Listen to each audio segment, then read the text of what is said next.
เจ้าสบายดีเมื่อนี้เราจะมาสอนเกี่ยวกับพื้นฐานของ Word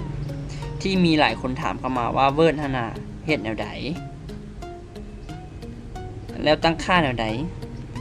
เมื่อนี้เราก็เลยจะมาลงคลิปให้ก่อนเราจะเข้าสู่บทเรียนให้เรารู้ก่อนว่าตัวที่เราเห็นอยู่ตอนนี้เป็นเดสก์ท็อปของหน้าจอเขาฮ้องว่าเดสก์ท็อปแล้วส่วนพวกนี้เนาะเขาฮ้องว่าแม่นไอคอนของโปรแกรมและไอคอนของเอกสารตัวนี้เนาะไอคอนของโปรแกรมส่วนตัวนี้เป็นไอคอนของเอกสารก่อนที่จะมีไอคอนตัวนี้แม่นเราต้องไปเอาอยู่ใส่มาเพราะว่าตอนที่เราลงวิดีโอใหม่หรือว่าลงโปรแกรมใหม่มันจะในกรณีบางกรณีมันจะบ่มีไอคอนแบบนี้ขึ้นมาให้แม่นให้เราเข้าไปที่G Suiteของ Windows แล้วคลิกเข้าไปมันจะมีโปรอัพเด้งขึ้นมาแบบนี้แล้วให้เราเข้าไปที่คำว่า All Program แล้วหลังจากนั้นเราเลื่อนตัวนี้เนาะเลื่อนตัวนี้ให้ไปเสาะหาชื่อโฟลเดอร์หรือว่าชื่อโปรแกรมของเราคือตัวนี้แม่นชื่อโฟลเดอร์ของมัน Microsoft Office แล้วโปรแกรมแม่น Microsoft Office 2007ในกรณีเราต้องการเปิดเอกสารซื่อแม่นเปิดโปรแกรมซื่อแม่นให้เราคลิกเข้าไปเลยแต่ในกรณีเราต้องการไอคอนตัวนี้ไปอยู่หน้าจอเดสก์ท็อปให้เราคลิกขวาใส่มันแล้วเข้ามาที่คำว่าเส้นแล้วเข้าไปที่คำว่าเดสก์ท็อปมันจะมีตัวนึงขึ้นมาให้แบบนี้ตัวนี้จะเป็นตัว2ตัวนี้จะเป็นตัวที่เรามีอยู่แล้วตัวนี้ขอลบก่อนหลังจากมันมีไอคอนแบบนี้แล้วเราอย่าเปิดโปรแกรมไม่ให้ใดก็คือดับเบิลคลิกเข้าไปเลยก็คือคลิกซ้าย2 บาทเปิดขึ้นมามันจะเป็นเจียขาวเปล่าเนาะเจียขาวเปล่าต่างจาก Excel ไปหลายหน้าตาของ Word Word นี้เขาจะอาศัยเกี่ยวกับการพิมพ์เอกสารทั่วไปพิมพ์รายงานพิมพ์บัตรเตือนพิมพ์พวกนี้ส่วนอีกเทคนิคส่วนความรู้รอบตัวอีกตัวหนึ่งเนาะคือนามสกุลของ Word แม่นหยัง DOCX เนาะหลังจากนั้นเนาะก่อนจะพิมพ์เอกสารเราควรเฮ็ดหยังเด้ก็คือหยังเราต้องควรเปลี่ยนฟอนต์ที่เราต้องการพิมพ์คือตัวอย่างคือภาษาอังกฤษต่อเป็นไทม์นิวโรแมนภาษาลาวต้องแม่นสายสระ OT หรือเป็นสระ OT แล้วบนเปลี่ยนฟอนต์มันอยู่นี่เนาะขนาดฟอนต์มันต้องขนาดฟอนต์ตัวเราพิมพ์ทั่วไปมันอยู่12หรือ11หัวข้อเนาะเขาจะเอาอยู่ประมาณ18 16 14แบบนี้เราจะเฮ็ดให้เบิ่งตัวอย่างเราเขียนคำว่าบทที่แบบนี้ที่ในกรณีเราต้องการมันเงื่อนมาอยู่ข้างกลางคือตัวนี้ให้เราเลื่อนมาแบบนี้เนาะแล้วคลิกไปแบบนึงแล้วในกรณีเราอยากให้หนังสือมันตัวใหญ่ขึ้นให้เราทาสีคลิกซ้ายคลิกเมาส์ซ้ายแล้วทาสีแล้วเพิ่มขนาดขึ้นเลื่อนวันนี้หรือเลื่อนนี่ก็ได้มันจะเพิ่มขึ้นที่2หลังจากนั้นอย่าให้มันเป็นตัวหนังสือเข้มให้เข้ามานี่คลิกเอาบทที่ส่วนต่อมาเราต้องการลงแถวเราให้ enter ลงแบบนี้แล้วอย่าให้มันมาซิดบางซ้ายคืนก็คือคลิกเข้านี่มันจะปรับมาคืนแล้วเราปรับหัวข้อมันแม่นหยังก็คือโลแมงบนเอาตำแหน่งเอาโลแมงเนาะอยู่นี่โลแมง1ฟอนต์แม่นเท่าใดเอาอยู่16หัวข้อต่อมาก็คือแม่นหยังภาคที่1ตัวอย่างแบบนี้เราทาสีแล้วเปลี่ยนฟอนต์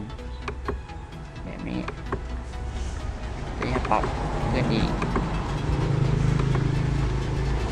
แล้วตัวหนังสือเข้มแบบนี้เนาะในกรณีมีหัวข้อน้อยอีกคือหัวข้อน้อยอีกเนาะให้เราหลังจาก enter ลงมันจะเป็นโลแมง2แบบนี้ให้เราเลื่อนมาหาตัวนี้คลิกไปแบบนึงมันจะเป็นข้อ A เนาะให้เรามาเปลี่ยนหัวข้อตัวนี้ให้มันเป็นเลข1แบบนี้ แล้วจับตัวนี้สามารถเลื่อนได้เลื่อนตัวนี้มันเลื่อนอย่างเลื่อนตัวกระพริบหรือว่าเคอร์เซอร์เขาต้องการพิมพ์อยู่ไหนอยู่นี่ตัวอย่างเขาพิมพ์ว่าตัวนี้เป็นการพิมพ์เอกสารฟอนต์ตัวนี้เราต้องเอาอยู่14หนังสือเข้มและหัวข้อตัวนี้ก็ต้องอยู่14หนังสือเข้มทีเดียวตัวอย่างนี้มันมีข้อกออีกเอาอินเทอร์ลงลบเลยก็ได้รับพิมพ์ได้ก็ได้ตัวนี้ข้อกอแล้วจำเนี่ยว่างเนาะตัวนี้แม่นนิยามตัวอย่างนิยามเนาะหัวข้อน้อยตัวนี้เราต้องปรับอยู่เป็น12หนังสือ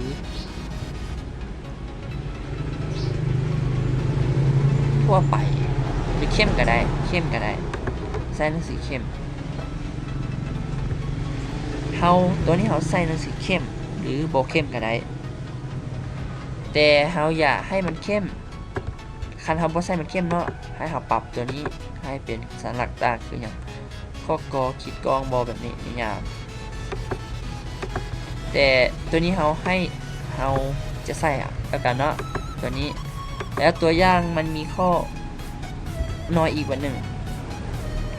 น้อยอีกอย่างเป็นอย่างมีเลขแบบนี้บอกหัวข้อน้อยอีกก็คืออย่างภาคครั้งที่1แบบนี้ส่วนตัวนี้เนาะ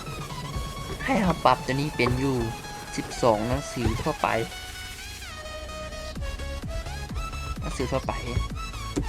แล้วหลังจากนั้นการพิมพ์เนื้อความแต่ละขั้นตอนต่อไปเนาะให้เราพิมพ์อยู่12หรือ11ตามแต่ละท้องที่ที่เขาตั้งให้ก็คืออย่างบางทีห้องการตัวนี้เขาตั้งมาให้ฟอนต์เราพิมพ์ให้12บางทีห้องการตัวอื่นเขาตั้งให้11แต่มาตรฐานของรัฐแท้เพิ่นจะให้อยู่ประมาณ12ส่วนหลังจากเราพิมพ์เนาะตัวนี้เป็นการพิมพ์และการตั้งค่าหัวข้อมันส่วนเราต้องการปรับเจียเดว่าให้เป็นเจียตั้งเจียนอนหรือว่าจะตั้งให้เป็นปื้มหรือว่าเป็นอย่างใบปลิวหรือว่าพิมพ์ทั่วไปแม่นเข้ามาที่คำว่า pick หรือ out ตัวนี้จุดที่3ของแท็กเนาะตัวนี้ส่วนตัวนี้เนาะแม่นเป็นระยะขอบของการพิมพ์ว่าเราจะพิมพ์เป็นปื้มบอหรือว่าพิมพ์เป็นใบปลิวบอหรือพิมพ์เป็นบัตรเซิร์นพวกนี้แหละเป็นบัตรดูนะพวกนี้ส่วนตัวนี้แม่นเกียร์ลวงตั้งนอนหรือตั้งลวงนอนหรือลวงตั้งเนาะแบบนี้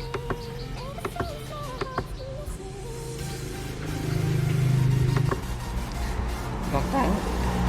เขาต้องการอยากให้เป็นลวงตั้งเนาะเข้าตัวนี้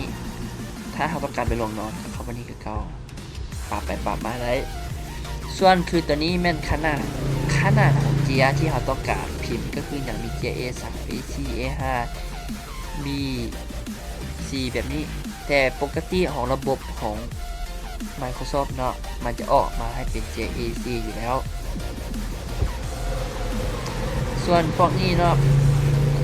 จะเป็นคลิปต่อไปมันจะมีหลายขั้นตอนอย่างการเอาพวกเข้าเอาอย่างเข้าเนาะสำหรับคลิปนี้เราขอจบเท่านี้ก่อนสำหรับบ่เข้าใจบอนใดหรือว่าอยากให้เราสอนหยังก็สามารถคอมเมนต์เข้ามาได้สำหรับคลิปนี้เอาไปก่อนเนาะ